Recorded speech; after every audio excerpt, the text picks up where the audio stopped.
YouTube, what's up? Long time no see, it's your camera boy Jonah, and recently I had the pleasure to shoot for Playboy TV Europe. Now, while I was editing this video, I found this little super easy trick that I used in the edit to make it like a little bit more dynamic. I'm really in love with this like super simple editing technique, which gives so much more energy to your clip. I'll show you one of the sequences now, and after I will talk about the little editing trick that I use to make this more dynamic and spice it up a little bit.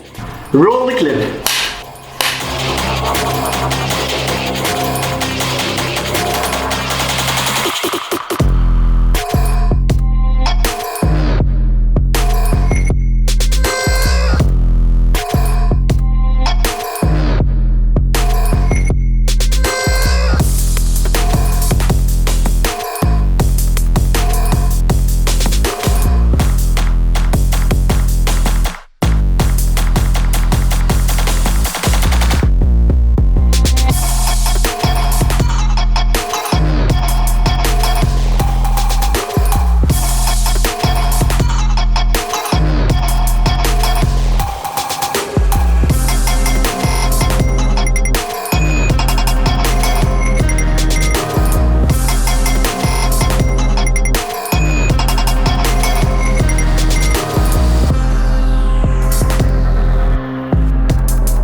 I'll now show you a part of the sequence without the effects and after with the effects.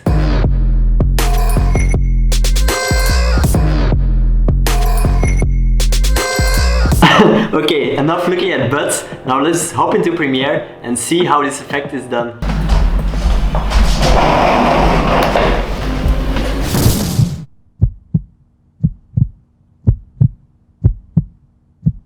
So what I did here was, whenever there was like a beat in the song, I would not make a cut, but what I would do is the following thing. So as you can see here with scale, it's at 100, where it's at normally. But I made some keyframes, and keyframes, I actually really love them. It's such an underrated thing. I feel like, you know, people always slap on these crazy effects on edits, but you can do so much with keyframes, it's really awesome. So you have this first beat here. So I go there. So this is where I went, and with the scale I added a keyframe, then I let it play again, and I see where the next beat is, and it's here. I put another keyframe there, and then I look for the next beat, so which is here, it's another keyframe, and then here we have two beats, so both of these are keyframes. And now let me tell you what I did with the keyframes. So when we go to the first keyframe, you see the scale is 100, it's normal, but we let it go up to the next keyframe. Then the next keyframe, we pull it back down, we let it play normally for a while, and in the next keyframe we let it go up again, and then all the other beats we slightly adjust how fast the scale goes.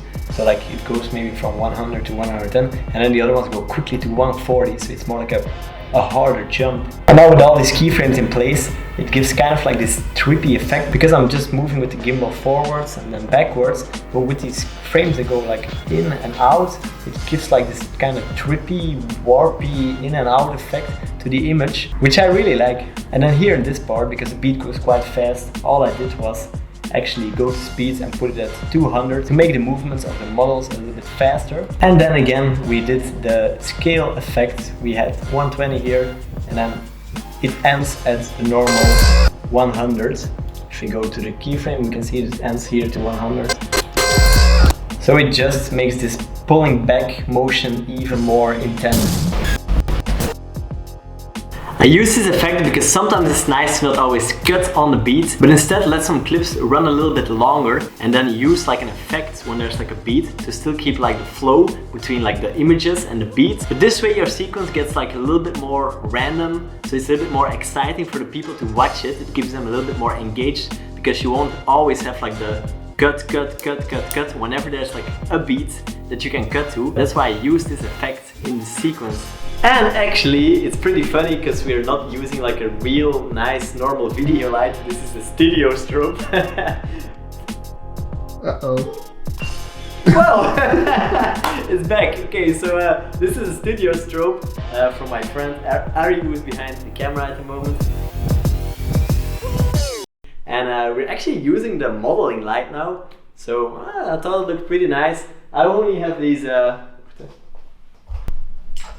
Normally I only have these super cheap 20-30 euro lights. They're not super flattering, but they actually do the job. I'll link a video down in the description where I show you guys how you can make a cheap YouTube studio. But actually, to be honest, this is much nicer because this is like a octa box, right? Yeah, octa box, which gives a much softer, nice light, and I can get like a little bit more of the ambient lighting into the camera, and it just looks nicer. So yeah, thank you Ari for letting me using it. And see you guys, you don't always need the best equipment to make some cool shots, although these ones are maybe not ideal, but just take what you can find and try your best with it. And actually most of the times that will teach you the most about how to use things, and then later on, if you have more expensive equipment, you'll be able to work with it. That's always better than just having the perfect equipment from the start but not knowing what to do with it. So by the way, check out the vlog channel, link is in the description. There will be like a lot of behind the scenes of our cool photo and video adventures. Drop a like and post a comment if you maybe want me to do like full breakdowns of like the editing sequences that I make for these videos. And see you guys in the next one. Subscribe! Subscribe! Subscribe! Subscribe!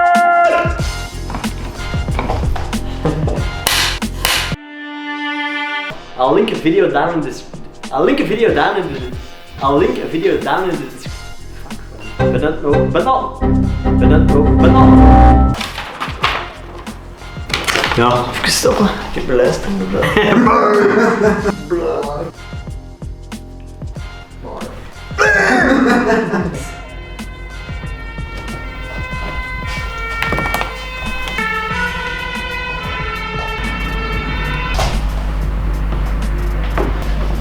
But just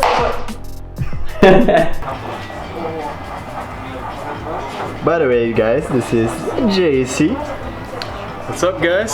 So if you want to see less of this guy and more of us vlogging together and mostly doing like photo shoots, video shoots with some sexy girls, then you should check out our vlog channel, J Life Twins, baby.